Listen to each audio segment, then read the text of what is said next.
Bonjour à tous, bienvenue. C'est l'actualité de cette fin de semaine. Une surprise que ce récépissé provisoire délivré au parti Foscori pour un Bénin émergent FCBE. C'est l'actualité politique, c'est aussi une polémique.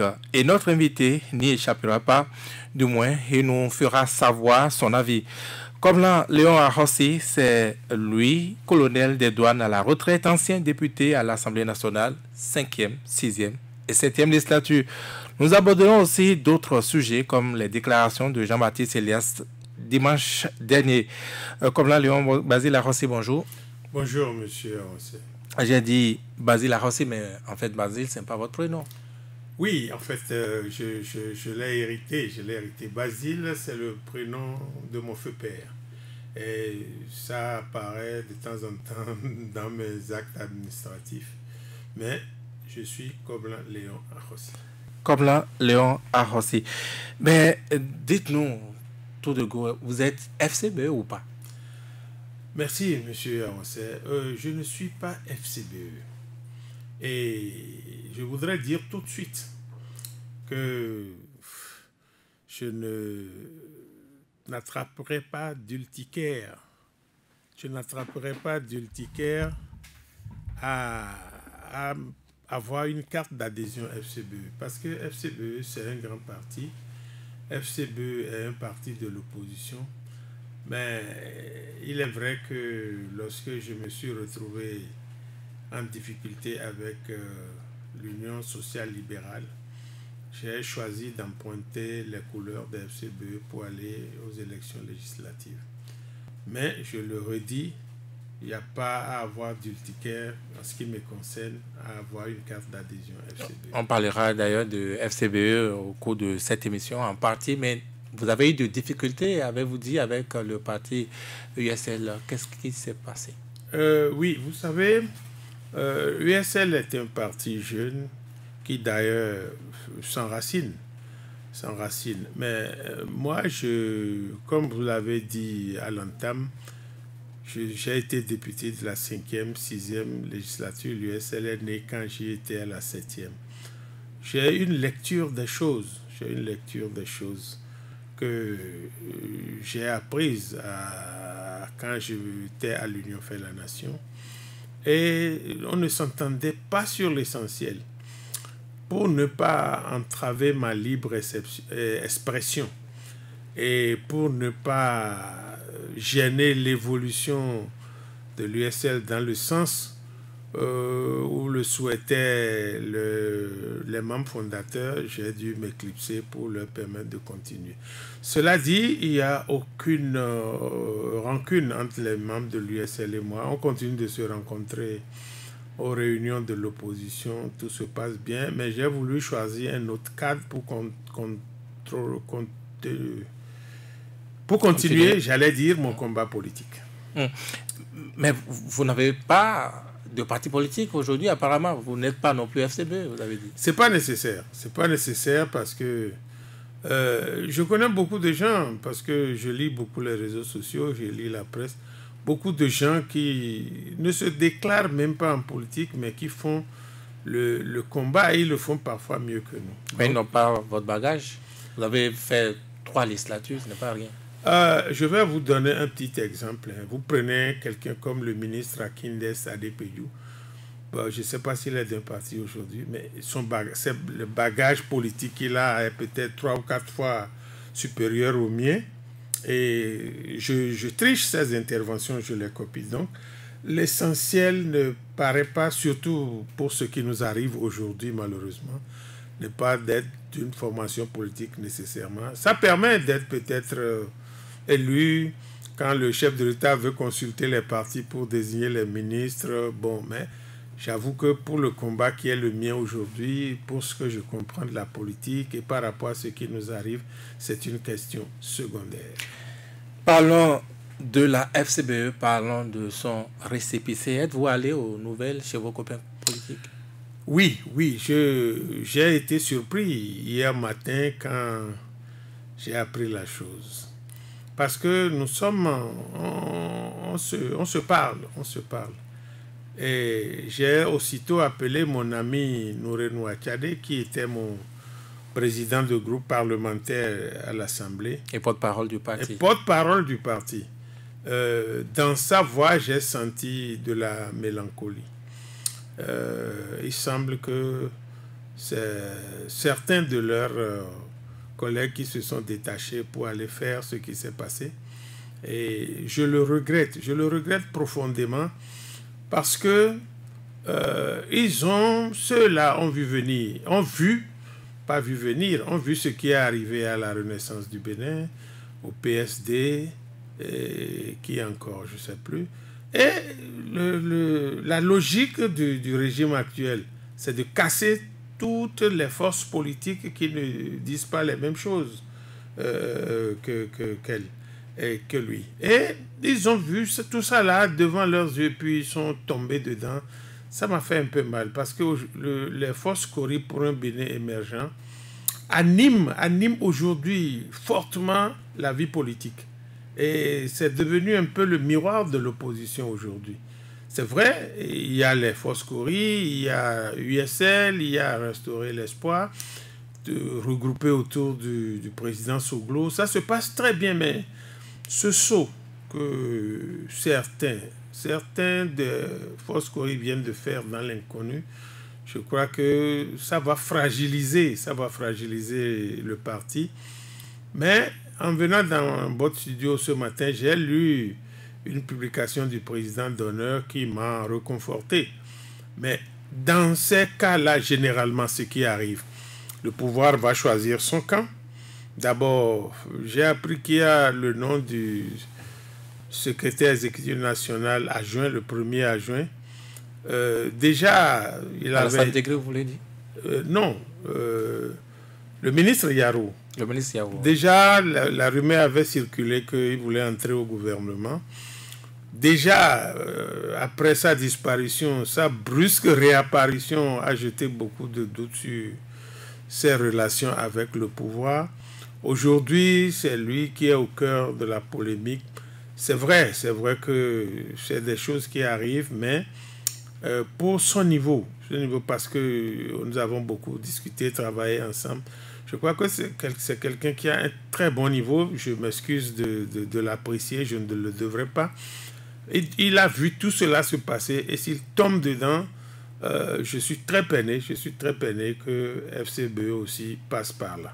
Eh bien, puisque vous appelez son nom, Yarou a laissé entendre que celui chez qui vous êtes allé prendre d'abord vos premières informations, je veux parler du porte-parole du parti, Nourenou Attiadé, ne ferait que de la politique, qui sait très bien ce qui s'est passé.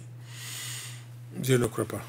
J'ai pratiqué l'honorable Nourenou Attiadé pour un problème aussi grave,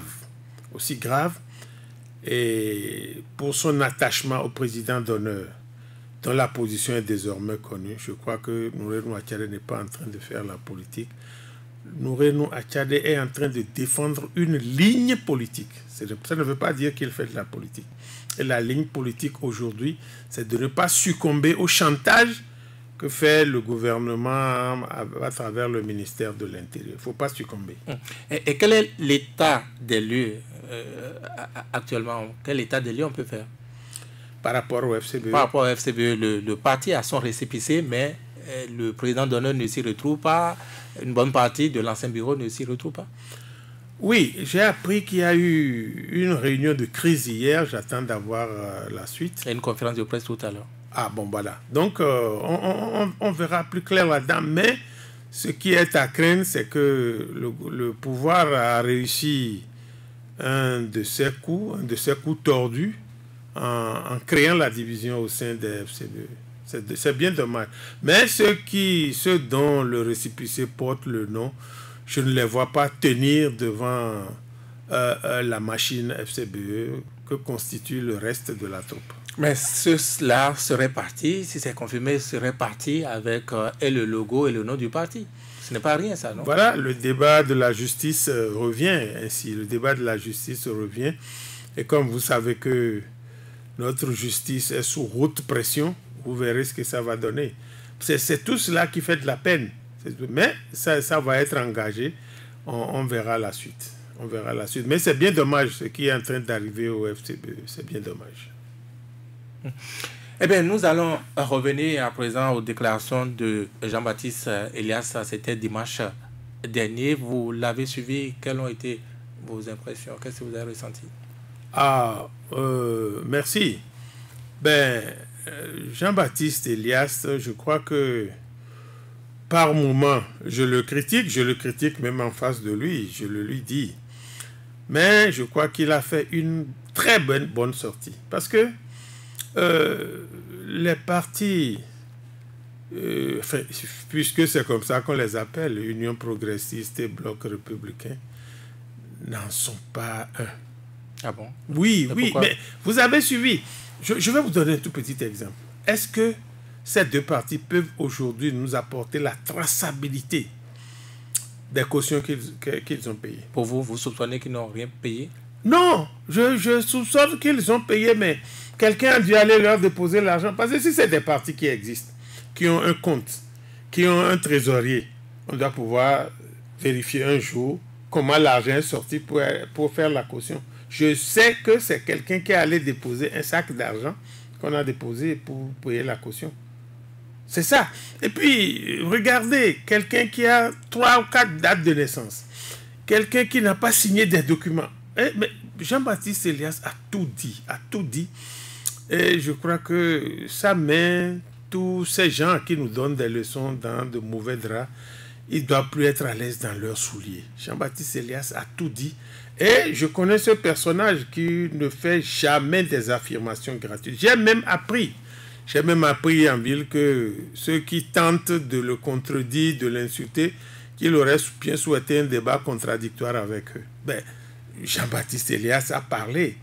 Et ça, je confirme. Il a effectivement réclamé un débat contradictoire entre lui, Gounou et Orden Aladati. Mais essayez de l'organiser, le peuple va suivre. Et moi, je dis, quand la balle est partie, tout ce qu'on fait aujourd'hui, tout ce qu'on dit pour rattraper, c'est impossible, c'est parti. Le peuple sait aujourd'hui. Et si 7 personnes, ou 7 ou 17, on peut contrôler et laisser passer, ça veut dire qu'il y a eu la pression du régime. Et vraiment, bravo à Jean-Baptiste Elias. Jean-Baptiste Elias a parlé, il a 8 jours exactement aujourd'hui. Qu'est-ce que vous faites depuis lors à l'opposition? Qu'est-ce que vous en faites? Vous savez, l'opposition n'a plus droit à aucun média, vous le savez. Le RTB niet, les autres aussi, pas question. C'est comme par hasard, nous venons, vous au moins, vous nous donnez un coup de pouce. Encore que cette belle radio, j'ai vécu les débuts aujourd'hui, par moments ça parle et puis vous entendez la musique, vous entendez des choses. Donc l'opposition ne dort pas, ça je peux le dire. L'opposition ne dort pas. Et nous avons de petits comités qui se regroupent, qui travaillent, qui réfléchissent. Et j'ai répondu à un de mes anciens collègues députés quand il a parlé de Jean-Baptiste Elias. Je lui ai répondu, on a traité ce qu'il a dit en groupe. Et moi, j'ai porté la plume, je lui ai répondu.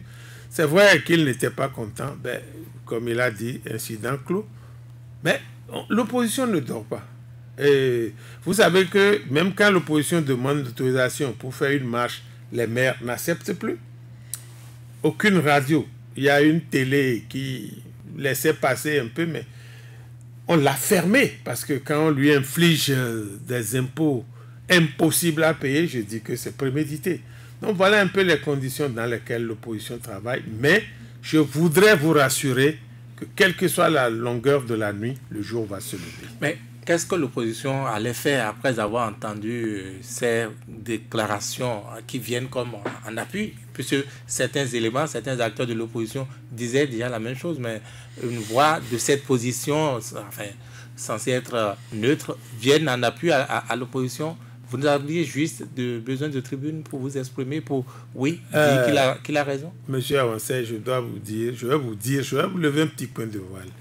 Il y a un groupe de juristes qui s'est saisi de la question et qui réfléchit parce que certainement dans les prochains jours, on va saisir les tribunaux.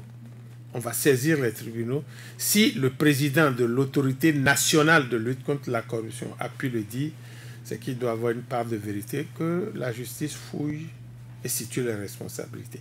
Et à l'international, qu'est-ce qui est prévu, qu'est-ce qui est fait? À l'international, je n'ose pas vous dire ce qui est en train d'être fait. Mais nous sommes en liaison avec l'international, nous sommes en liaison. Et au fur et à mesure qu'il y a des choses qui ont besoin d'être sues, nous ne manquons pas de communiquer. Voilà ce que je peux vous dire. Mais est-ce que vous rassurez les Béninois? Ça, c'est ce que vous faites, ça? Non, c'est ce que vous faisiez avant le 28 avril, c'est ce que vous avez continué à faire. Personne. Notre rôle, notre devoir, ce n'est pas de rassurer. Nous disons les choses comme nous les analysons, comme nous les constatons. On a l'impression que vous n'existez plus aujourd'hui. Oui, mais j'ai souvent dit que pour être de l'opposition, on n'a pas besoin de payer un droit d'adhésion. Si quelqu'un n'est pas d'accord avec ce qui se passe, mais il rejoint le groupe, il émet ses idées, il fait ses suggestions, on les discute, on les partage ensemble. Ça, c'est une manière de botter à la touche tout ce qu'on vous dit. Non, je botte rien à la touche. On prend, quand quelqu'un dit on prend, mais quand les gens critiquent de façon très sévère, c'est comme si on était payé pour travailler à l'opposition. On n'est pas payé pour ça. On ne peut pas vous critiquer pour vous faire... Non, je suis d'accord avec les critiques, mais voilà les réponses que j'apporte. Ce sont mes réponses. Ça n'admet pas les critiques, ça. Non, ça admet. Maintenant, si, malgré nos réponses, ceux qui critiquent ne sont pas satisfaits, mais qu'ils viennent, qu'on fasse l'expérience ensemble. C'est encore beaucoup plus démocratique. Qu'ils viennent. Autrement dit, vous avez besoin de ressources aujourd'hui. C'est ça la raison de votre panne? Surtout de ressources humaines. Ceux qui pensent que l'opposition ne réfléchit pas suffisamment, mais qu'ils rejoignent le groupe. Vous n'avez pas l'impression que ce régime est décidément plus musclé que cette opposition aujourd'hui? Tous les régimes ont été toujours plus musclés que l'opposition. Lorsque vous avez le pouvoir, que vous avez la force publique, vous êtes nécessairement plus fort. Mais malgré ça, nous ne reculons pas. Nous faisons dans les limites de ce que nous pouvons faire. Ça, il faut le reconnaître. Cela vous a coûté les législatives, cela vous a coûté l'exil pour beaucoup d'entre vous, cela vous a coûté aujourd'hui le départ de Boni Yayi et tout et tout. C'est pas petit comme dégâts, ça. Mais c'est pas la première fois dans l'histoire. Vous risquez de ne plus exister à cette Non, c'est ça qui n'est pas possible. C'est ça qui n'est pas possible. On existera. Mais jusqu'à la fin du régime, on sera là. Combien parmi vous, on voit encore aujourd'hui, vous avez parlé de manifestations qu'on ne peut plus organiser. Oui. Quand la dernière fois que vous avez parlé, je ne me rappelle plus. Plus personne ne parle. Vous n'existez pas. Oui. Est-ce que c'est la meilleure formule que de se mettre à parler tous les jours? On n'a pas l'impression que vous agissez non plus. Non, on agit. On n'a pas besoin de venir sur la route inter-État pour... Mais on ne voit rien. Oui, d'accord. Mais nous savons que nous agissons. Et puis, je vais vous dire quelque chose. Ça fait longtemps. Je n'en ai aucun souvenir d'ailleurs que dans notre pays, des gens ont manifesté les mains vides et qu'on a ouvert le feu comme si c'était sur un champ de bataille. Et on a tué plus d'une dizaine de personnes. Vous savez, cela impacte le comportement des gens. Cela impacte parce que ceux qui organisent la résistance, c'est pas eux qui viennent au carrefour, c'est pas eux qui viennent sur la rue. Et souffrez que ceux-là qui ont aussi un cœur soient sensibles à cela et que les autres qui vont venir aussi pensent à ce qui est arrivé au premier. Le gouvernement, le chef de l'État a ordonné, on a tué des gens, des innocents. Une bonne dame qui vendait, qui courait pour ramasser le reste de ses marchandises a été abattue. Bon, c'est des choses qui ramènent, qui créent des circonstances nouvelles. Moi, à mon âge, j'ai travaillé pendant 30 ans, je suis à la retraite depuis plus d'une dizaine d'années. Je n'ai jamais vu ça. Bon, mais un régime qui le fait. Et je dois dire que ce n'est pas parce qu'il est musclé, c'est parce qu'il est faible. Parce que la force d'un régime, c'est la discussion, c'est la conviction. Ce n'est pas sortir les armes et tuer des gens. Ce n'est pas ça la force. Mais dans tous les cas, c'est un exercice, fût-il grand, à l'opposition aujourd'hui. Un exercice que vous devez résoudre. Ben, je dis que nous sommes en train de faire des choses. Nous ne sommes pas sur la piste de la violence. C'est peut-être pour ça qu'on n'est pas visible. Les autres ont les armes, ils voient quelqu'un, ils tirent dessus, et c'est plus visible, c'est plus sensible. Mais nous, on fait des choses, mais on n'est pas sur la piste de la violence. Il y a des pays où les gens vont acheter des armes, ils s'assassinent. Non, il ne faut pas que ça s'installe dans notre pays. Il faut qu'on fasse tout et tout, pour que, au soir du 6 mars 2021, ce régime soit définitivement entré dans l'histoire. Est-ce qu'il existe une potion contre cette peur alimentée aujourd'hui, cette peur dont vous parliez, cette peur chez les populations?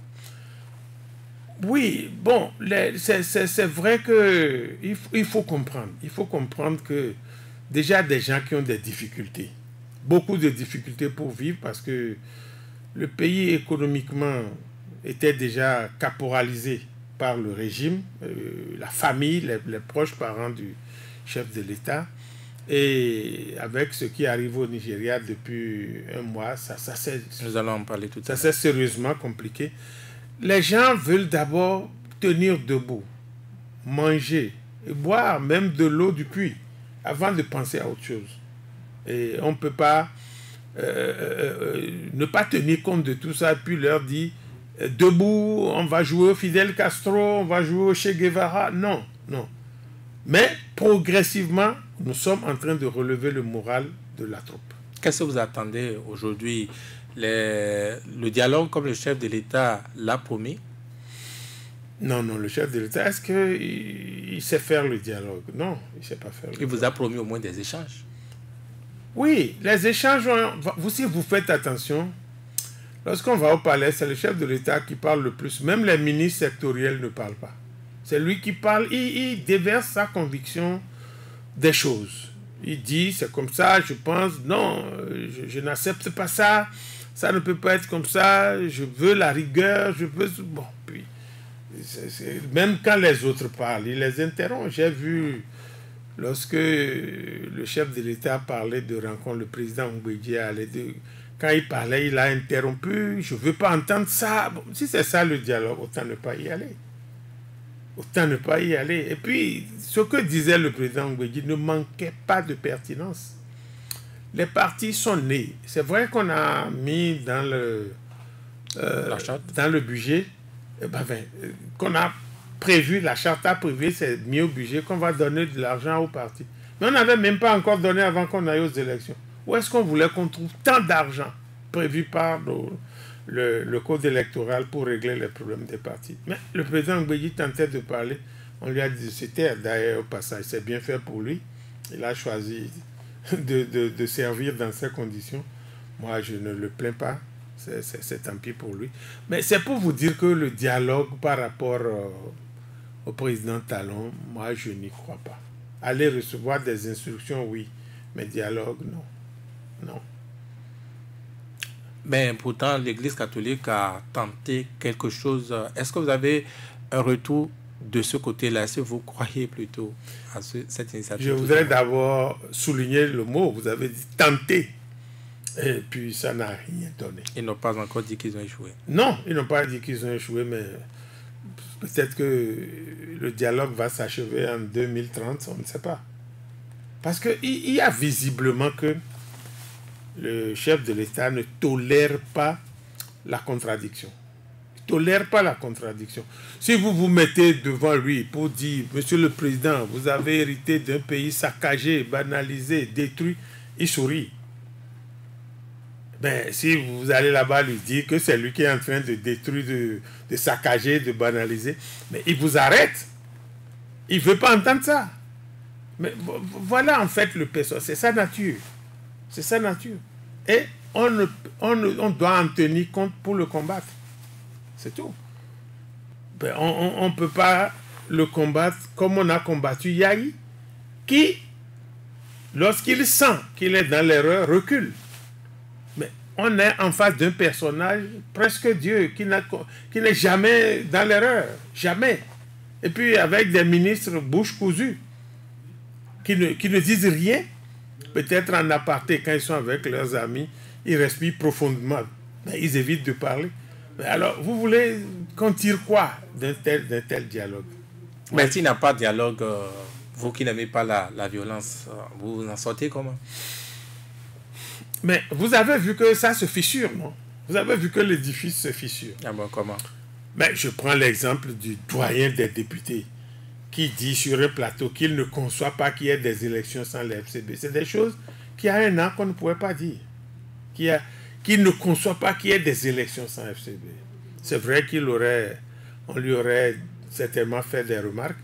Mais vous avez vu le président de la Cour suprême dire ce qu'il a dit à l'ouverture du colloque scientifique sur la Cour constitutionnelle. Vous avez entendu ce qu'il a dit. Vous avez entendu ce qu'il a dit. Donc, ça veut dire que l'édifice est en train de se fissurer. Et le dernier, Jean-Baptiste, c'est quand même le chef de l'État qui lui a permis d'être là où il est. Mais il s'est accroché à ses convictions. Il est resté en harmonie avec sa conscience. Personne aujourd'hui ne peut rester indifférent à l'évolution de la situation politique. Sans violence, on obtient ces résultats-là. C'est que progressivement, on va arriver à nos fins. C'est ce que j'appelais tantôt des coups de main que l'opposition n'a pas demandé. C'est providentiel, simplement. Mais c'est qui l'opposition? Mais il faut qu'on règle définitivement. L'opposition, c'est qui? Répondez à la question. Non, c'est à vous que moi... C'est Zoumarou, c'est Batoko? L'opposition, c'est tous ceux qui ne sont pas d'accord. C'est ceux qui s'opposent à ce qui se fait. Mais ce n'est pas parce que quelqu'un a été au Parlement, ce n'est pas parce que quelqu'un est dans un parti que lui, il doit porter seul la charge. Je trouve là que c'est une démission de la population. Ceux qui parlent beaucoup, mais qui ne veulent pas s'engager. Moi, je dis, ben, vous demandez, quelqu'un qui critique, il demande, mais quel jour les FCBE en réunion? J'ai des suggestions à faire. Mais on lui dit, il vient, il fait ses suggestions. On en débat et on retient. Mais dans un pays, tout le monde n'est pas acteur politique. Oui, mais souffrez qu'il n'y a pas des gens sortis des écoles de sciences politiques qui animent les partis, non plus. Donc, chacun a une façon de lire les événements, a une façon de se prendre pour faire son combat. Mais je suis souvent peiné quand on dit l'opposition n'a pas, l'opposition n'a pas, l'opposition n'a... Et puis, dans les grands pays, l'opposition a des moyens. Quand quelqu'un compare ce que l'opposition fait en France, ben, l'opposition a le siège d'un parti financé, la constitution financée par l'État, fonctionnement par l'État, tout ça. Mais ici, vous n'avez rien. Et si quelqu'un est de l'opposition et qu'il a un peu de ressources, suivez mon regard, on lui envoie le fisc. Alors, ouais, c'est pas simple. Mais je rassure, nous ne baissons pas les bras et nous en viendrons à bout. Un acteur qui aurait pu être ce coup de main également, qu'on n'a pas compris, que les Béninois ne comprennent pas à ce jour, c'est Candide Azanaï. Ils sont restaurés l'espoir. Quelles sont leurs contributions à eux à ce jour à l'opposition? Mais Candide Azanaï ne fait pas autre chose que ce que les autres groupes de l'opposition font. Candide, il anime beaucoup de conférences. Et on a l'impression que les conférences ne disent rien. Les points de presse ne disent rien. Mais Candide Azanaï n'est pas un patron d'entreprise. Ce qu'il peut faire avec les moyens qu'il a, moi, je pense honnêtement qu'il le fait. Qu'est-ce que vous puisez des conférences de presse de ces sorties des jeudis? Candide Azanaï, je le mets un peu dans le même couloir que Elias Jean-Baptiste. Candide Azanaï n'invente pas. Mais il donne des informations qu'on peut et qu'on doit exploiter pour avancer. Il en donne et il dit des choses, il n'invente pas. Ce n'est pas inutile. Ce n'est pas seulement... C'est de ça que vous avez besoin aujourd'hui. Pas que ça. Et c'est ça... Pas que ça. Mais si on n'a pas le reste... Vous allez mettre en difficulté Patrice Talon. Ah, mais moi, je vais demander à la presse de nous donner des idées en off. Pourquoi vous dites ça? Ah, mais c'est la presse qui critique le plus. Mais donnez-nous des idées. C'est pas de ce rôle d'apprécier? Oui, mais la presse vit le drame que tout le Bénin vit. Mais qu'elle donne des idées. Parce que moi-même, là où je suis, là, je peux critiquer tout le monde, critiquer, et puis bon, m'arrêter. Ça, c'est plus facile. Maintenant, la recherche des solutions, c'est le plus difficile. Mais que tous les Béninois, de l'intérieur ou de la diaspora, émettent des idées. Vous voyez l'Assemblée. Le chef de l'État est allé chercher tous ces gars qui se sont réfugiés en France. D'abord, vous êtes au Bénin. C'est parce que vous voulez vivre les réalités ici. Ceux qui ne veulent pas vivre sont partis en France. C'est pas mieux là-bas. On les a ramenés, puis on les a casés à l'Assemblée. Ils sont là, tranquilles. Voilà. Ceux-là, je ne leur demande pas de venir critiquer ou de nous donner des idées. Des gens qui... des députés qui ne se connaissent même pas, du même parti qui ne se connaissent même pas. En parenthèse, j'ai rencontré un dans un café la dernière fois, il dit « Honorable, vous nous manquez !» Je dis « Mais pourquoi ?» Il dit « Non, il y a plus de débats contradictoires. » Parce que on a ramassé des amis, des gens qui traînaient ici, et puis on en a fait un parlement, et puis ils sont là. Vous pouvez pas, il y a des choses que vous ne pouvez pas dire. Depuis la Révolution, c'est la toute première fois, après la conquête, j'ai vu l'élection d'un bureau du Parlement, il n'y a pas eu de challenge. Le président, on a dit, c'est tel quel le président, personne d'autre ne lève le doigt. Tel est le vice-président. Non, le pays va être transformé en parti unique si nous ne faisons pas. Mais c'est ce que vous avez donné, vous, de l'opposition, aux Béninois également, après avoir promis que l'élection ne se passerait pas sans vous, il n'y aurait pas du tout élection le 28 avril. Si vous n'y participez pas, on y est. Oui, là, mais on comptait sur vous aussi que vous n'avez pas soutenu. C'est vous qui... On comptait sur vous, sur le peuple. Et vous ne nous avez pas soutenus. Parce que nous, on est combien de députés de l'opposition qui tenions le flambeau? Une vingtaine. Et j'avoue, je salue mes collègues députés de l'opposition de la 7e législature pour le combat qu'ils ont mené. Parce que ce n'était pas simple. C'était pas simple. Face aux menaces, face à la puissance de l'argent, on a tenu. Et ça, il faut le reconnaître. Je reviens à cet acteur, Kandé Dazanaï, un acteur important quand même de l'opposition. Vu son profil, beaucoup de Béninois attendaient mieux de lui que des conférences. Ils attendaient quoi? Soufflez-moi quelque chose. Il connaît très bien le profil de Patrice Talon. Il le connaissait, il s'en vante. Mais ça ne vous a pas servi apparemment. Servi, je ne sais pas s'il fallait qu'il prenne les AKM pour aller le descendre, je ne sais pas, mais il dit des choses que notre intelligence a besoin d'exploiter pour avancer. Donc c'est l'intelligence qui n'a pas bougé? Non, je dis, il y a aussi les moyens. On intimide. Moi, aujourd'hui, c'est un plaisir pour moi de venir parler sur Soleil FM. Mais combien de gens écoutent Soleil FM? Vous savez que Soleil FM est brouillé. Combien de gens vont suivre ce message? Au moins, lorsque les gens sont informés, ça marche. Mais les autres, ils vont sur des médias de grande écoute, ils mentent, ils disent des choses. Jean-Baptiste, il n'y avait pas les réseaux sociaux. Qui aurait vraiment... Est-ce que ce que Jean-Baptiste Elias, le président Batoko, Zuma, ou ce que ceux-là ont dit, ça aurait fait tant d'écho? C'est un peu tout ça. On est en face... Est-ce que vous ne refusez pas de faire votre combat selon le contexte, selon les moyens dont vous disposez? Mais c'est ce qu'on fait. On le fait selon le contexte et selon les moyens. On ne refuse pas. Mais on n'a jamais été face à un régime de Saddam Hussein, là. Ce qu'on a là, c'est Saddam Hussein. Ah bon, vous le comparez à Saddam Hussein? Mais un régime où on tue les gens parce qu'ils sont dans la rue, ils disent qu'ils ne sont pas contents. Rien, même pas des petits bâtons dans la main. On tire dessus. Moi, je dis, c'est un régime de Saddam Hussein. Si je le comparais à Kadhafi, j'aurais injurié Kadhafi.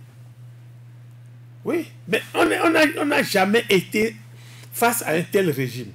Notre population, notre peuple ne s'est pas préparé à ça. Et puis, vous voyez, le Bénin n'est pas de cette nature. Vous aviez un fils qui était en exil et qu'on persécutait entre griffes.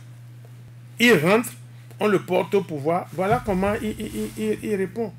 Et on vous dira que c'est pour nettoyer, parce que la politique, parce que... Non, en fait, c'est pour protéger ses intérêts. C'est pour protéger les intérêts personnels de Patrice Talon. Totalement personnels. Vous savez que l'histoire du PVI revient tous les jours dans la fermeture de la frontière. Mais qu'est-ce qui s'est passé? Vous le saviez, il n'a pas changé, homme d'affaires qu'il était. Pourtant, vous avez tous soutenu le candidat Patrice Talon au second tour. Bon, j'assume en tant que Béninois. Pourquoi en tant que Béninois, ce n'était pas votre point? Enfin, non, c'est vrai que vous pas mon candidat. Vous aviez fait Zissou, c'est vrai, mais ça ne vous a pas empêché de vous allier à ceux qui l'ont porté pour se défaire de lui par la suite.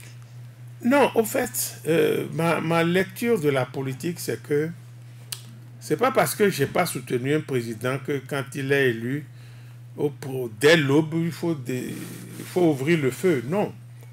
J'étais de l'Union fait la nation. Et quand il est élu, il est devenu notre président à nous tous. On a commencé... en fait, c'est le pays. Mais quand ça a commencé à ne plus être ce que moi je pensais, mais j'ai tiré la sonnette d'alarme un moment et puis je suis parti. Je suis parti. Il est arrivé, moi je n'ai pas voté pour lui ni au premier tour ni au second tour, mais c'est mon président.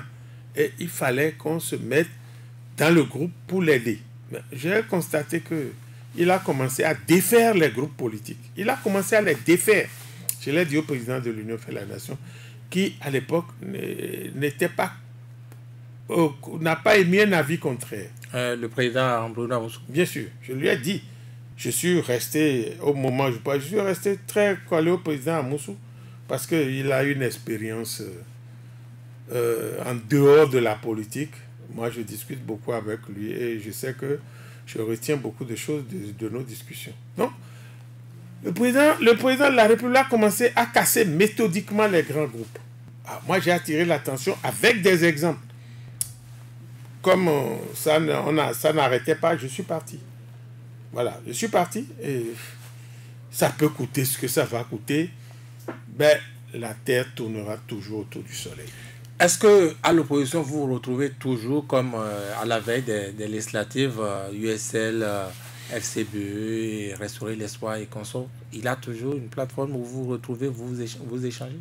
Beaucoup plus consolidé d'ailleurs maintenant. Ah bon? Beaucoup plus consolidé parce que USL, Restaurer l'Espoir, FCBE, les communistes. PSD, PCB, on se retrouve tous, souvent autour du président Soglo, on échange, on discute. S'il y a des actions à l'international, on les prépare, on les fait. Quels sont vos rapports avec des partis à mi-chemin entre opposition et le pouvoir, des partis comme celui de Houdé, de Dame Prudencio par exemple? Non, mais Mme Prudencio dit tous les jours sur les antennes qu'elle est de la mouvance. Il paraît que ce n'est pas très convaincant, ce n'est pas très sincère. Oh, elle a participé activement à tout ce qui a été fait à l'Assemblée sous la 7e législature, dans le camp de la mouvance. Et indépendant de ça, elle le dit. Donc moi, je pense qu'il n'y a même pas de débat autour. Il n'y a pas de débat autour. Le cas Houdé. Le cas Houdé, je crois que Houdé s'est embrouillé un peu avec la mouvance vers la fin de la législature. Et vous savez, on est en face de gens qui n'aiment pas la contradiction. On ne le lui a pas pardonné. Il a pris sa distance. Bon, subitement, j'ai appris qu'il a eu le certificat de conformité, qui est une pure invention du régime, parce que ne figurant dans aucune des lois. Aucune des lois. C'est pourquoi lorsqu'on dit que l'opposition n'a pas respecté la loi, ça fait sourire. Ça n'existe dans aucune des lois. Les lois ont été très corsées et Pallon et compagnie ne pensaient pas qu'on pouvait les affronter. À la dernière minute, ils ont créé le ministre. La loi dit que quelqu'un qui dirige une institution impliquée dans les élections ne peut pas être responsable d'un parti. C'est clair dans la loi. Mais le ministre de l'Intérieur, vice-président de l'UP, candidat aux élections, c'est lui qui nous dit, je vous donne ce certificat. Voyez, le pays, comme le disait quelqu'un malencontreusement, est descendu de son piédestal. Ce n'est pas des choses bien. Ben, bref, mon collègue et ami, l'honorable Houdé, a participé à tout ça jusqu'à la fin. Bon, quand nous avions commencé les sorties de l'opposition, il était là. Nous avons rencontré l'Union africaine, la CEDEAO, la délégation du DUD était là. Lui-même, au Codiam, il venait. Bon, je ne sais pas comment ça s'est passé. Ils ont eu leur quitus. Et puis, j'ai vu le professeur Biobigou, qui n'est pas moins ami, qui dit, nous sommes centristes. J'ai dit, bon, quand on quitte l'opposition, on vient au centre, c'est qu'on glisse vers la mouvance. Enfin, moi, je crois que et DUD et UDBN, oui. tout ça, c'est la mouvance. Et que dit du PAD? Le PAD a été toujours de la mouvance depuis le début. Toujours, depuis le début. Et c'est peut-être parce qu'ils ont refusé de se dissoudre dans le bloc républicain qu'on leur a tiré les oreilles. Et On est sous un empereur. Ils parlent, on s'exécute. Ils n'ont pas voulu rester dans le bloc républicain pour qu'on leur donne la portion qu'on veut. Et puis c'est pour ça qu'on les a empêchés d'aller aux législatives. Bon, si les élections communales s'organisent, je mets un grand si, on pourra leur permettre d'avoir des maires. Pourquoi? Oh, de ce qui vient ce qu'on apprend dans les couloirs, c'est pas chaud parce que la côte du régime n'est pas remontée, malgré ce qu'on fait. Les maires, le maire a beau être le maire d'une commune de, je sais pas, 600 000 habitants, mais il a une seule voix comme le dernier planton de la mairie. Donc, ces choses-là leur indiquent que si les élections communales ont lieu aujourd'hui, dans des conditions claires, ils vont perdre les mairies. Oui, mais ils ne font rien du taux de participation. Non. Si les élections ont lieu dans des conditions normales, tout le monde ira. Le taux de participation ne sera plus les 5% de la dernière fois. À ce jour, il n'y a pas beaucoup de partis d'opposition qui existent officiellement, donc ce n'est pas probable que vous allez aux élections. Mais alors, je vous ai senti accentuer le mot officiellement. Oui, c'est les officiels qui donnent le cachet officiel aux choses. Si les gens ne veulent pas que vous y alliez, ils trouveront. Peut-être qu'on va trouver qu'en plus du certificat de conformité du ministre de l'Intérieur, il faut que le ministre de la Défense aussi en donne un autre. Et puis, les lois, vous verrez comment les lois seront votées. Je ne sais pas, je ne suis plus parce que pour moi, ce n'est pas un parlement.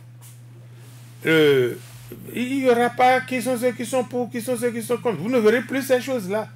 Donc, les gens vont meubler notre arsenal juridique. Arsenal juridique de ce qu'ils veulent. De ce qu'ils veulent. Ils vont le meubler. Et puis, si les gens disent que le chef de l'État va tenir à sa parole, il ne sera pas candidat en 2021. Je ne sais pas si c'est parce qu'il va tenir à sa parole ou parce qu'il serait fatigué. Mais les schémas, on va nous dire c'est tel qui sera candidat et pour rassurer son élection, on va créer les conditions. J'apprends qu'il y a des idées, il va y avoir le parrainage des députés. Aucun opposant n'a de député à l'Assemblée. C'est tout réglé si c'est ça.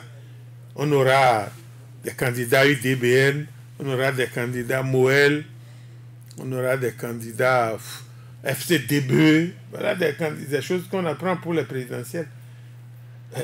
Que ceux-là, qui va voter pour eux.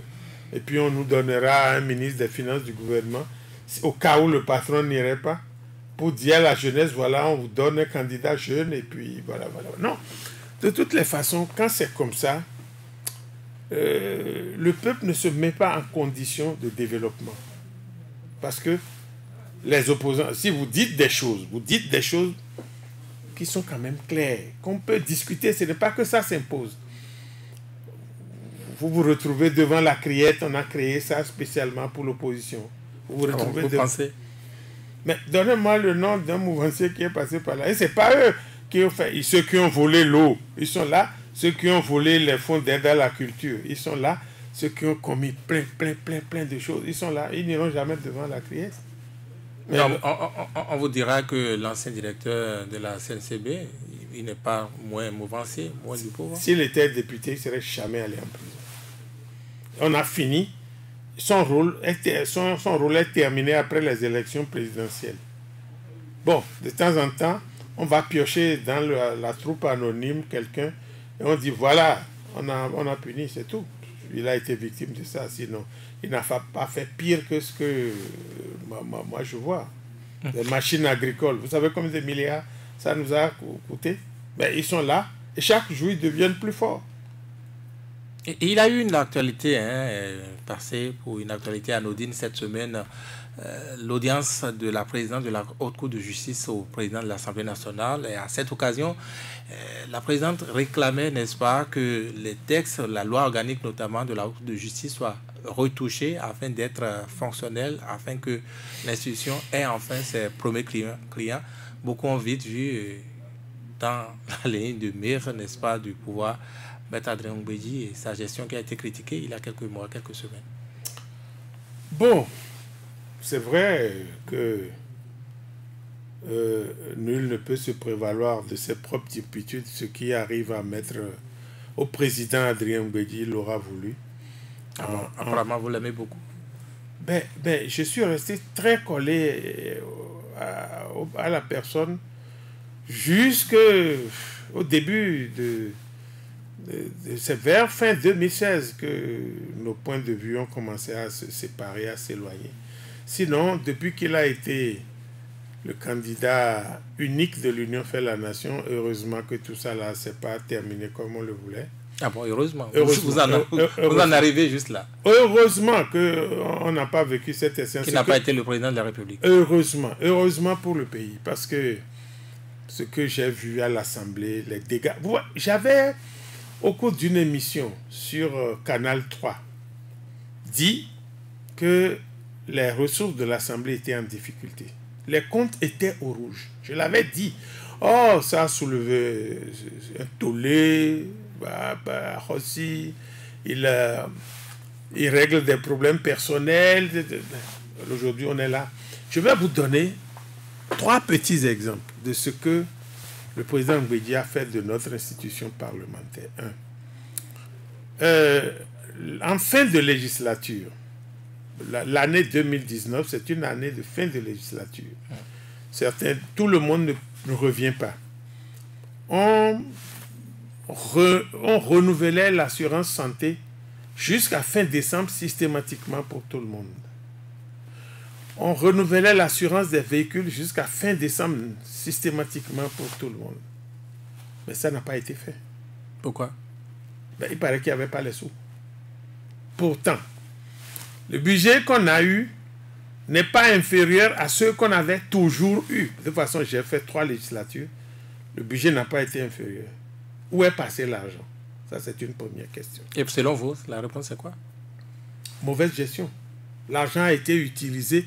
Mais j'ai dit... L'argent a été investi ailleurs, dans autre chose. Oui, mais je vais vous donner un exemple d'investissement. Sous le président Mbedi, on a acheté des motos d'escorte à l'Assemblée. L'Assemblée n'a pas une section escorte. C'est la garde présidentielle. Oui. On envoie l'escorte quand on en a besoin. Mais on a acheté des motos. Alors, appréciez.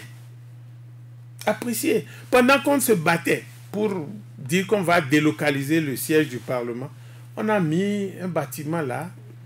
Tout le monde critique pour le confort des députés, de vous les députés. Quel confort? Il faut visiter le bâtiment pour voir s'il y a du confort là-dedans. Donc, bref. Mais chaque député était censé avoir un bureau.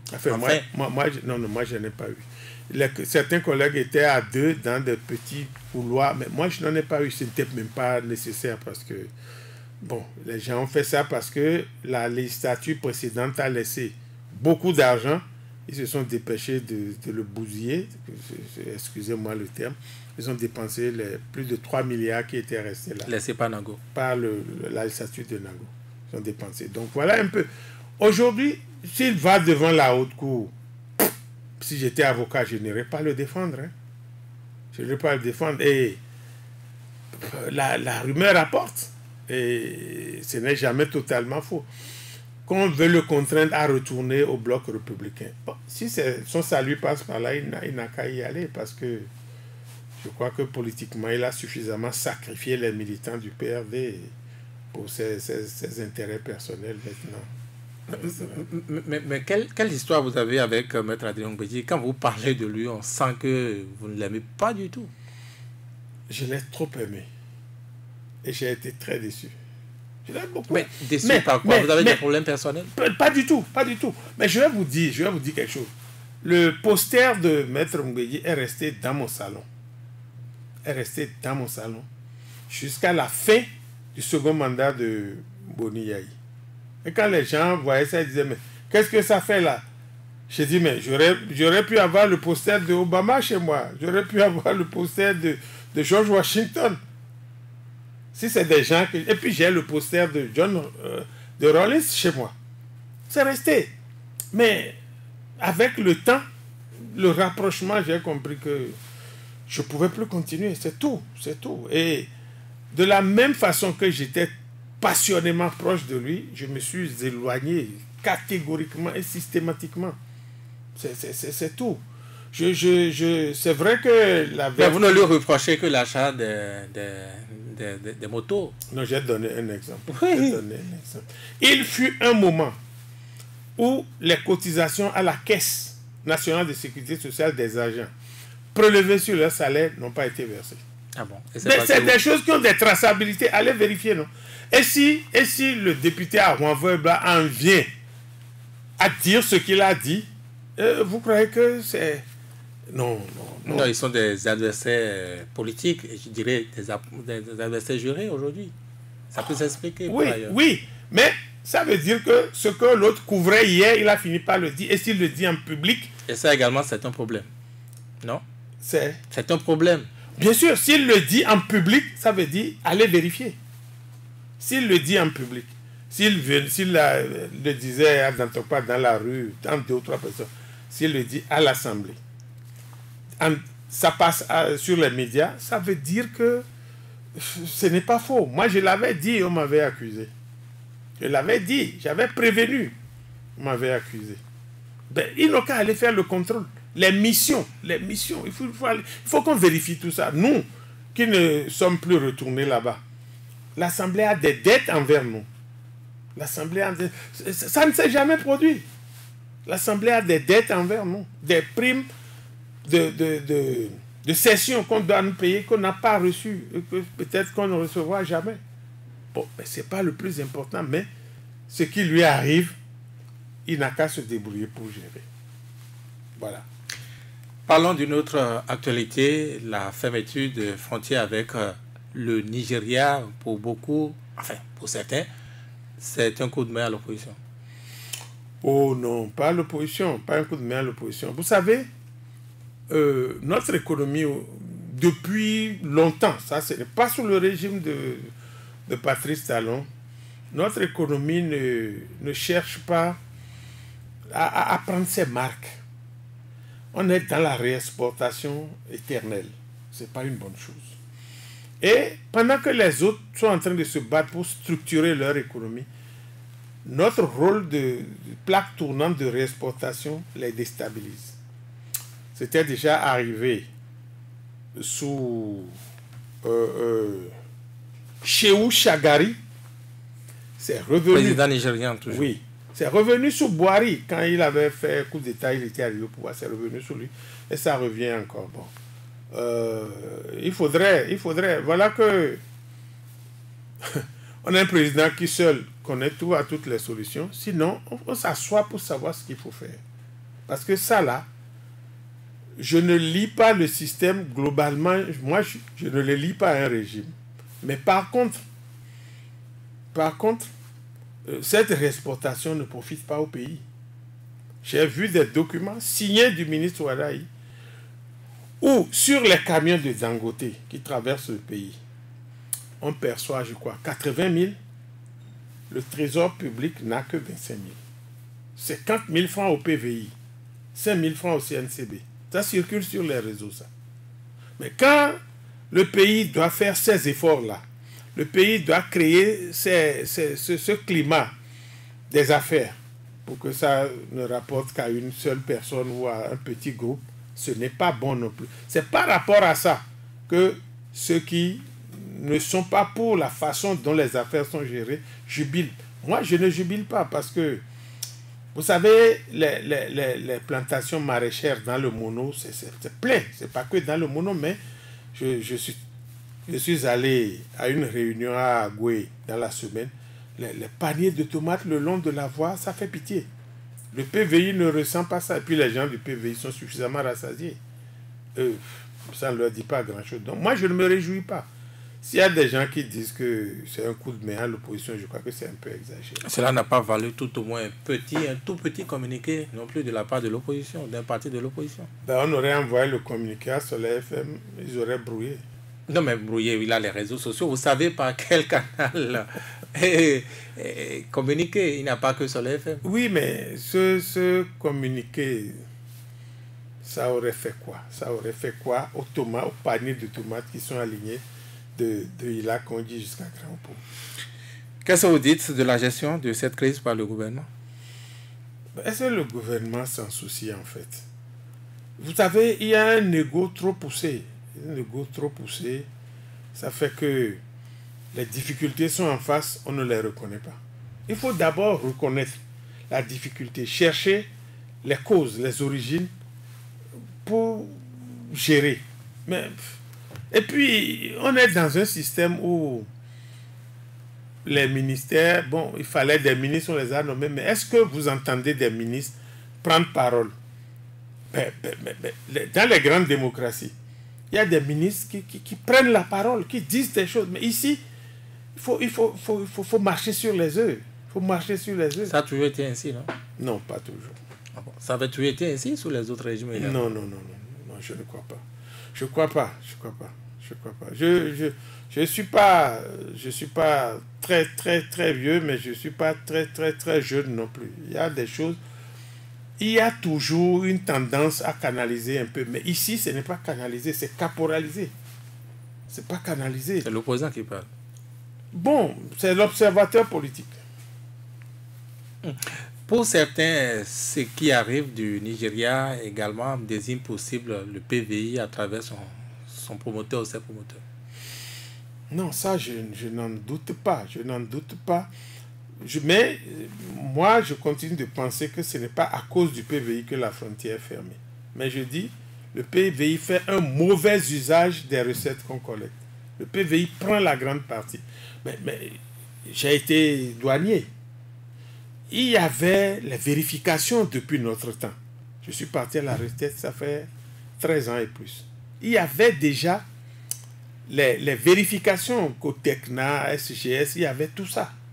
Mais ça n'a pas donné les résultats aussi. Les douaniers sont devenus comme les clébés des fonctionnaires du PVI. Il n'y avait pas tout ça. L'inspecteur des douanes, moi je sais que ce n'est pas simple. Je sais que ce n'est pas simple. J'ai passé 2 années académiques à l'école des douanes pour avoir mon diplôme d'inspecteur. Aujourd'hui, c'est les gens du PVI qui doivent valider. Est-ce que... C'est vrai qu'il y avait un douanier qui était là, qui n'est même plus là d'ailleurs, mais les douaniers, les techniciens de la chose, que l'État a formé à grand frère. Expliquez-nous comment le PVI fonctionne aujourd'hui par rapport à la douane. Comment ça marche? C'est en fait le PVI qui valide les valeurs. Et ce n'est pas... C'est-à-dire les douaniers travaillent, sont les artisans et c'est l'ordinateur, les machines PVI qui valident les données, c'est ça? C'est pas... Non. Il y a des fiches qui circulent. Vous importez. Mais de notre temps, quand un commerçant vient, il dépose son dossier, on n'a même pas besoin d'interroger quelqu'un pour savoir si c'est faux. On n'a même pas besoin d'interroger. Il y avait les séminaires. De notre temps, on savait la fourchette, par exemple, entre le tissu wax, on savait jusqu'où ça pouvait descendre et jusqu'où ça pouvait monter. Mais aujourd'hui, ça n'existe plus. Vous faites, moi j'interroge les agents. Vous faites, il faut que le PVI valide. Il faut que le PVI valide. Et il a quel malin là? Et les gens du PVI, ils ont eu quelle formation pour faire? C'est comme si vous dites que le médecin fait un diagnostic et il faut aller peut-être voir le directeur financier de l'hôpital ou quelqu'un pour... Non. En fait, la douane aurait pu faire tout cela à elle seule. La douane peut faire tout ça. Et la dernière réforme à laquelle le PVI est venu se substituer outillait suffisamment les douaniers pour maîtriser un tant soit peu la fraude. C'est vrai que nous n'avons pas les grands moyens pour maîtriser la fraude. Mais la dernière réforme... Le PVI a ces moyens-là que vous n'aviez pas? Le PVI a les moyens, a plus de moyens que la douane aujourd'hui. Les scanners, pour vérifier. Mais le pays aurait pu se doter de scanners pour la douane? Si un individu achète les scanners, pourquoi est-ce qu'un pays ne pouvait pas l'avoir? Le pays pouvait. Mais ça fait partie des faiblesses de l'ancien régime. Quand vous voulez être président et que vous avez besoin d'un sponsor, il vous met ces conditions. Ça fait partie des conditions du chaos de 2011. Dans quel pays, dans quel autre pays, il a des usages du genre PVI? Le Togo, la Côte d'Ivoire, le Sénégal. Ils ont aussi leur PVI comme ça. Bon, pas comme ça. Ils ont leur contrôle à l'importation. Contrôle par un privé. Oui, il y a des sociétés qui sont spécialisées dans ça. D'ailleurs, pour la petite histoire, PVI n'a pas gagné le marché. PVI n'a pas gagné l'appel d'offres.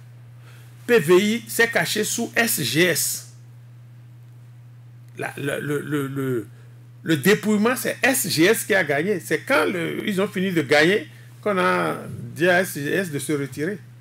Donc, il y a des gens qui ont formé leurs fonctionnaires pour donner un coup de main à la douane.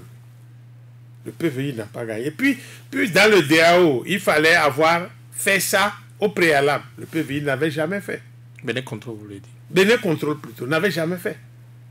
N'avait jamais fait. Tu vois, on substitue PVI au point. En fait, c'est Bénin Contrôle la société. C'est pas Bénin Contrôle qui a gagné, c'est SGS. Et j'ai publié une enquête en 2012-2013 sur le PVI. J'ai interrogé les gens de Bénin Contrôle. J'ai fait le travail avec les gens du port autonome, de la Sobema, tout ça. Bon. Voilà un peu. Le PVI est tout puissant. Même les véhicules d'occasion. Même les véhicules d'occasion. C'est quoi? Est-ce qu'avec le PVI, en réalité, la contrebande devait toujours avoir ce volume au point où le Nigeria s'en plaigne aujourd'hui? Non. Notre problème avec le Nigeria n'est pas en fait un réel problème de contrebande qui dérange l'économie interne.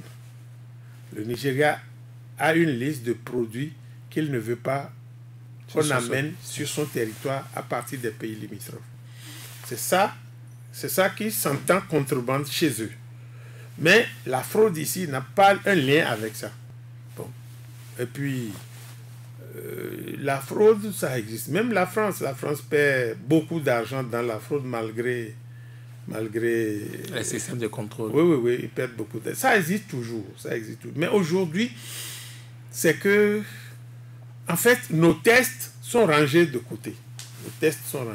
En fait, c'est vrai, vous n'avez pas soutenu le candidat Patrice Talon, mais entre deux tours, il avait été question, n'est-ce pas, d'un accord pour ne pas se faire payer bien ce qui avait été gagné à la cour d'Abidjan. Il avait été question du PVI également. Comment ça s'est conclu? Bon, moi, je n'étais pas dans le groupe de ceux qui ont signé les accords de deuxième tour avec lui. Et puis vous avez dû vous renseigner, non? Ils se sont tous fait piéger. Parce que là, j'ai appris que dès qu'il est arrivé, il s'est fait payer les trucs de la Cour de justice.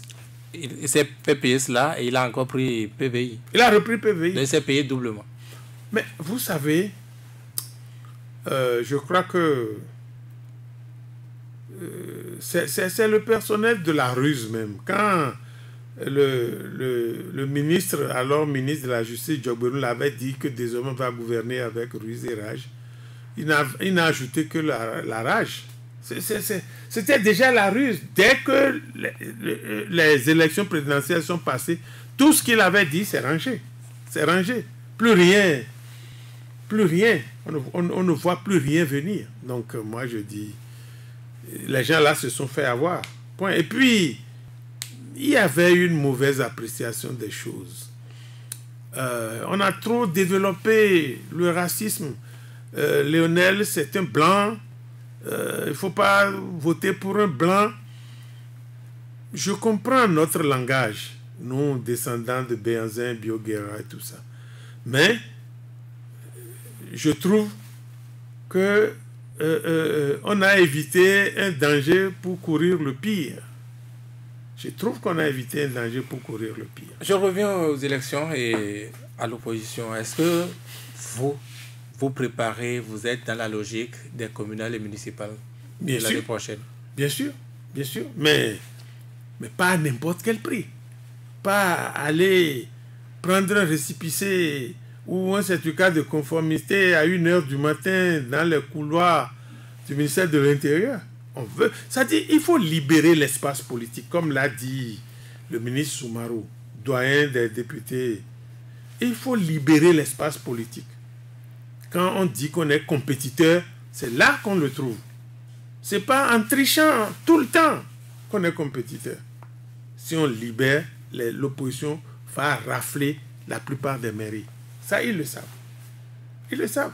Pour d'autres, aller aux élections communales, c'est accepter, c'est valider la 8e législature, c'est finir avec ce débat de reprendre, de reprise, n'est-ce pas, des législatives. Non, c'est pas ça. Aller aux élections, après avoir obtenu le certificat de conformité suite à un congrès, ça légitime que les partis n'existaient pas. Si on fait un congrès aujourd'hui pour se faire légitimer, ça veut dire qu'on n'existait pas. C'est cela le débat. Et c'est cela que le ministère de l'Intérieur glisse insidieusement. Vous faites ça, faites ceci. Et puis, ceux qui ont eu là, ils ont fait congrès où? UDBN, ils ont fait congrès où? On dit à l'opposition, réunissez-vous dans une maison, faites les papiers signés, on va vous faciliter. Non. Ce qui est caché derrière, c'est d'arrêter la revendication de l'illégitimité de ce qui est installé à Porte-Novo. Mais si vous ne pouvez pas changer les choses, est-ce que cela ne vaut pas mieux de mettre en parenthèse cette période-là, cette élection, et faire face au reste maintenant, peut-être commencer par multiplier les victoires comme vous le souhaitez, vous le pensez? Monsieur Avancé, il vaut mieux mourir la tête haute que de vivre esclave. Il vaut mieux mourir. Vous pensez que c'est le cas? Il vaut mieux mourir la tête haute au combat que de vivre dans la servitude. Non. Ça n'existe dans aucune loi. Le trio Djogbenou, président de la République et ministre de l'Intérieur ont décidé de créer cette situation. Et puis, mais quel héritage nous allons laisser? Si 2 ou 3 personnes se lèvent, le Parlement est là, eux ils font une loi et puis ils disent c'est ça. Non. Nous allons prendre à présent quelques auditeurs qui peuvent nous appeler au numéro habituel 66 75 72 72 ou le 64 44 02 44.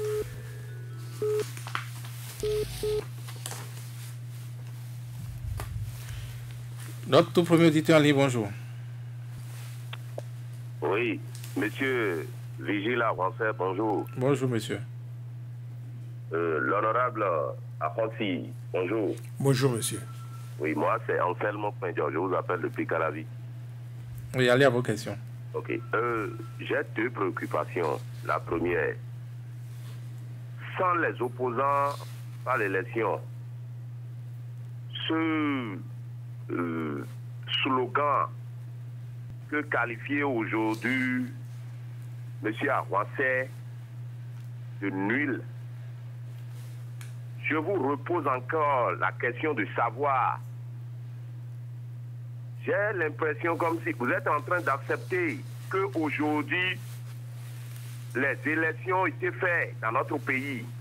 Si oui, qu'est-ce que le président, M. Jean-Baptiste Elias, est en train de reprocher aujourd'hui? Est-ce que l'Assemblée, les députés, sont représentés normalement au peuple béninois aujourd'hui parce que les députés sont élus pour contrôler l'action gouvernementale? Ce qui se passe aujourd'hui, vous êtes sûr que les actions de gouvernement ont été contrôlées par les députés actuels? Deuxième question. Les gens parlent aujourd'hui de vice-président dans notre pays. Vous m'écoutez? Oui, allez à vos questions. Ok. On parle aujourd'hui de vice-président. D'ailleurs, quelqu'un l'a posé question. Les journalistes ont posé la question au chef de l'État. On parle de vice-président. Le président répond que c'est son ami personnel.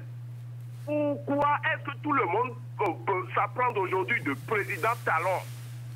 Est-ce que vous êtes en train de faire les enquêtes et pour, c'est-à-dire de contrôler si les sociétés appartenant au chef de l'État ou certains payons normalement leurs impôts. Qu'est-ce que vous, les opposants, vous êtes en train de faire à ce niveau? Je vous remercie. Merci. Deuxième auditeur, bonjour. Bonjour. Bonjour, monsieur le journaliste. Oui, votre nom. On m'appelle Juan Florent. Je vous appelle de monsieur L'été. Oui. Bonjour, monsieur l'honorable. Bonjour, monsieur Panou. Et je vous admire beaucoup. Merci. Et ce que j'aimerais comprendre, et parce que quand on reçoit les gens de la mouvance sur le plateau, c'est qu'ils ne font que chanter que vous êtes à la base, c'est-à-dire l'opposition a voté les lois qu'ils respectent aujourd'hui maintenant. Les lois sur les élections au cours de la 7e législature. Et que vous autres, les députés de l'opposition, vous avez contribué au vote de ces lois. Et c'est pour cela que Haïtien écoute à l'application de ces lois. Donc c'est ça qui vous a exclu des élections passées. Qu'est-ce que vous en pensez de cette question? Parce que c'est vous qui êtes resté à l'Assemblée, vous savez ce qui s'est passé là. Et nous, le peuple, ne sommes pas d'accord avec la même. Merci. Ma deuxième préoccupation, c'est que j'aimerais vous inviter, et au niveau de l'opposition, à rester beaucoup unis, quelles que soient vos divergences. Parce que ça ne manque pas dans n'importe quelle association. Restez collés. Et vous allez voir que le peuple va vous soutenir au moment opportun. Je vous remercie. Oui. Merci beaucoup. Troisième auditeur, bonjour. Monsieur Vigile Avanceur, bonjour. Bonjour. Eugène Ewaignon, c'est mon nom. Honorable. Monsieur Ewaignon. Eugène Ewaignon, c'est mon nom. Oui, monsieur Ewaignon, bonjour. Honorable. Oui. À vous écouter dans votre exposé, vous vous plaignez un peu trop. Je vous comprends. Je comprends l'amertume. Mais dites-moi, on aurait fait comment si c'était une autre personne à la tête du pays? Je m'explique. On prend le cas du président candidat Zissou. Il aurait fait mieux ou pire que le président Talon, vous croyez? Je poursuis en disant, ne voyez-vous pas que une partie, en fait je dirais oui, une partie de nos amis de la zone résidentielle ont été mouillés parce que quand je prends le cas avant la révolution, mais l'affaire Kovacs, l'affaire j'oublie cette affaire, mais c'est en une heure que tout a été réglé et puis on a avancé. Vous allez me dire, nous sommes en démocratie et qu'on leur a demandé d'aller rester dans leur maison. Mais ça va perdurer aussi longtemps la souffrance du peuple et puis ils auront les bras croisés. Troisième pour finir. Vous avez hérité d'un pays saccagé, fragmenté, fragilisé. Vous avez dit que c'est ça qu'il aime écouter. Le contraire, et le visage change. Mais lorsqu'on a dit tout ça, vous avez hérité d'un pays fragilisé, fragmenté. Et qu'à la fin, soi-même, on a reçu ce fragment au visage. On fait comment à la fin? Bon dimanche. Merci, monsieur. Oui. Quatrième auditeur, bonjour. Vous êtes en ligne, bonjour. Oui, veuillez diminuer le volume de votre poste. Emmanuel Avlessi, monsieur Vigile. Oui, allez-y, Emmanuel. Honorable. Oui. Bonjour à vous. Bonjour, monsieur Avlessi. Merci. Et merci pour tout ce que vous faites pour le développement du pays, honorable. Merci. Visiblement, quelques... Béninois, avec la fermeture des frontières nigériennes. Vous devez être dans une zone difficile de réseau ce matin, Emmanuel Avlessi. Oui, Vigile, permettez, c'est vrai, avec tout ce type de réseau-là, permettez... Non, ça ne peut pas aller. Désolé, ça ne peut pas aller. Nous allons prendre un autre auditeur à la suite. Bonjour. Oui, bonjour. Oui, votre nom, s'il vous plaît. Sébastien Yonrosso. Oui, allez-y.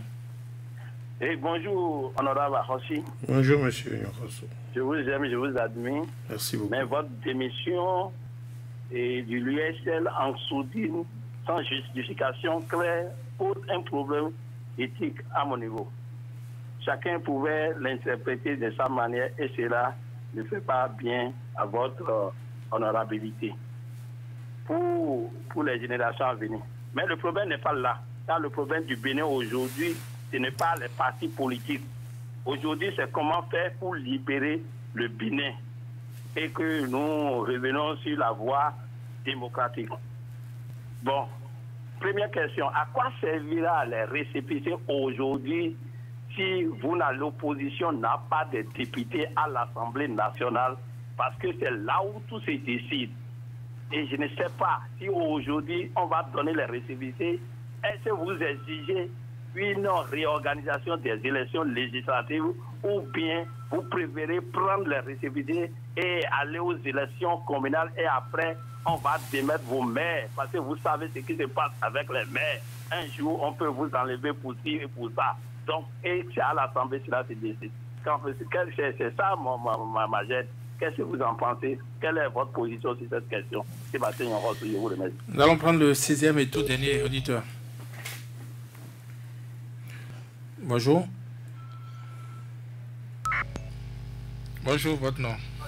Bonjour, M. Vigil Avancé. Oui, votre nom, s'il vous plaît. De Nofarongo, je vous appelle de Tangon. Oui, allez-y.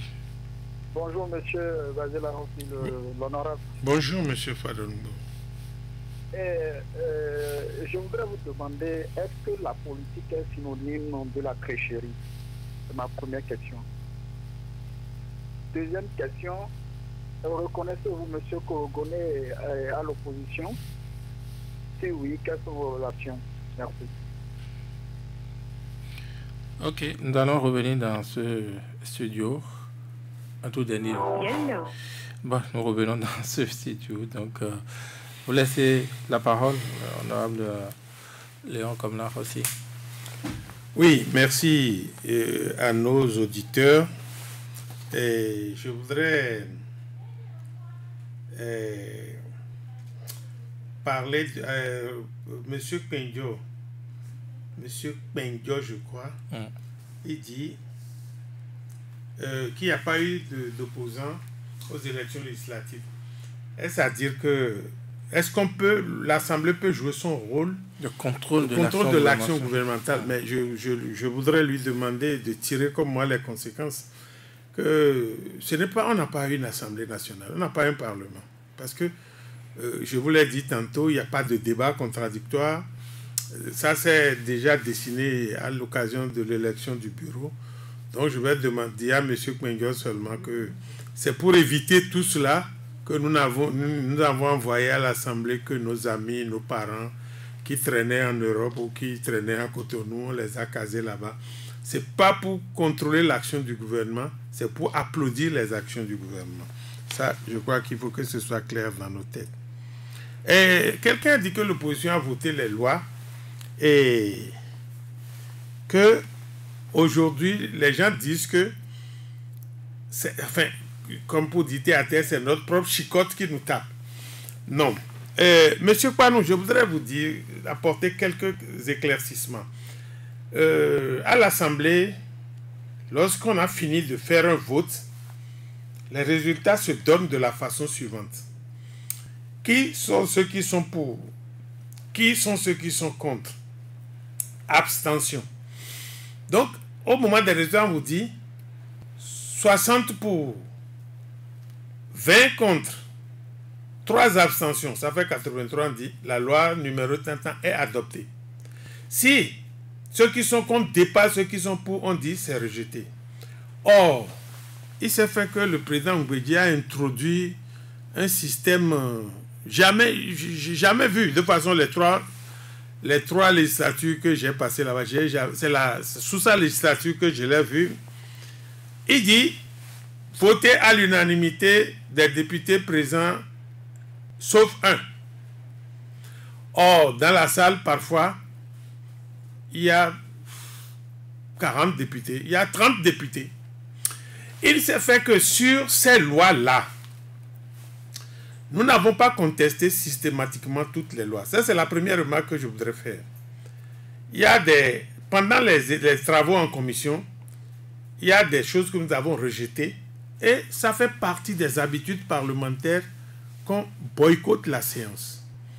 Nous ne sommes pas arrivés au Bénin à lancer les chaises, à envoyer des coups de poing. Donc, il y a des moments où nous avons boycotté. Ça, c'est un. Mais malgré cela, ça, je voudrais que l'opinion le retienne. Malgré cela, l'opposition a fait l'effort de remplir toutes les conditions posées par la loi. Toutes les conditions. Et je répète bien, toutes les conditions. C'est lorsque le pouvoir s'est retrouvé face à la volonté de l'opposition de surmonter les obstacles qu'il a créé le certificat de conformité qui devait être délivré par le ministre de l'Intérieur, vice-président du parti, du prétendu parti Union progressiste et candidat aux élections législatives. Or, dans le code électoral, c'est déjà interdit, M. Saka l'a fait. Dans la charte des partis. Dans la charte des partis, c'est déjà interdit. M. Saka Lafia, au poste où il est, il ne devait pas briguer de responsabilité à la tête d'un parti. Donc, il y a violation. Et c'est celui-là, candidat concurrent, qui devait donner le certificat. Mais là-dessus, vous n'avez jamais saisi la Cour constitutionnelle? Non? La Cour suprême a été saisie, la Cour constitutionnelle a été saisie. Et quelle a été la suite? Je ne me rappelle plus. Mais ce qui est sûr, c'est que nous ne sommes pas allés aux élections. Mais vous savez qui est président de la Cour constitutionnelle? Donc, nous ne sommes pas allés aux élections. C'est le certificat de conformité décrété par la Cour constitutionnelle du professeur Djogbenou à 3 semaines des élections qui a empêché l'opposition d'aller aux élections. Donc, ce n'est pas par rapport à la loi. Ça, je voudrais que l'on le retienne. Et l'opposition unie, je peux vous dire qu'aujourd'hui, elle est beaucoup plus unie qu'hier. Même si nos actions ne sont pas visibles. Elle est beaucoup plus unie qu'hier. Unie dans l'adversité. Bon, unie quand même. Et monsieur Waillon, c'est vrai que je supporte pas beaucoup les attaques contre l'opposition de ceux qui devraient nous y aider, notamment M. Awansé. C'est vrai que je reviens souvent là-dessus, excusez-moi, c'est une de mes faiblesses. Bon, si c'était Zissou, je ne peux pas vous dire s'il aurait mieux fait. Mais je suis en train de juger le régime actuel sur ce qu'il fait. Et j'aurais jugé Zissou sur ce qu'il aurait fait. Mais Zissou n'ayant pas le PVI, n'ayant pas le coton, n'ayant pas la NACAD, je présage que ça aurait été légèrement mieux. Je présage. Mais je ne peux pas vous dire ce qu'il aurait fait. Bon, c'est vrai. On a dit les militaires dans les casernes. Non, je ne suis pas pour que... Je ne veux pas un débat de force, comme le gouvernement le fait. Moi, je ne suis pas pour un débat où... Parce que quand ça commence, on ne sait pas comment ça se termine. Les exemples du Rwanda, même ce qui se passe au Congo, le Burundi. Moi, je voudrais qu'on arrive à obliger le gouvernement à comprendre que le débat doit être un débat d'idées et non que le débat soit tranché en faveur de celui qui détient la force publique. Mais on y arrivera, soyez sûrs. La fermeture des frontières, ça ne nous arrange pas. Ça ne nous arrange pas. Moi, je cultive pas. L'opposition ou le pays? Ça n'arrange pas le pays. Donc, ça n'arrange pas l'opposition. Parce que l'opposition, ce n'est pas elle qui cultive la tomate, les carottes, les choux. Mais ce sont nos parents. Opposition ou mouvance, ce sont nos parents. Mais si la gloutonnerie de nos dirigeants amène les autres, parce que je vois de plus en plus sur les réseaux sociaux que Dangote est mécontent.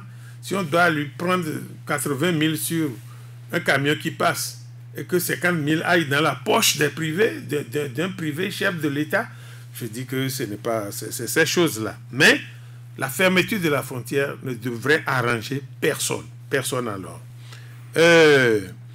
Monsieur Yonrosu a parlé de ma démission de l'USL dans des conditions qui ne sont pas bien. Oui, je voudrais le rassurer que c'était la meilleure condition parce que nous disions la même chose. Mais j'avais un espace pour m'exprimer qui ne me convenait pas. Et en partant, j'ai estimé qu'il ne fallait pas faire du bruit autour. Ça pouvait déstabiliser l'USL. Et comme je l'ai dit pendant l'émission, l'USL, FCBE, RE, RB, PSD, on continue de se retrouver à des réunions. J'ai juste changé de position. Est-ce qu'un retour est possible? Un retour à l'USL? Non, le combat, on le mène déjà ensemble. Qu'on le gagne, c'est le plus important. Que je sois à RE, au PSD, à RB, qu'on gagne le combat, il me semble que ça va être le combat le plus difficile et le plus dur qu'on aurait livré. Si on le gagne, mais pourquoi est-ce qu'on ne peut pas réfléchir à ce que tout ça là devienne un seul parti?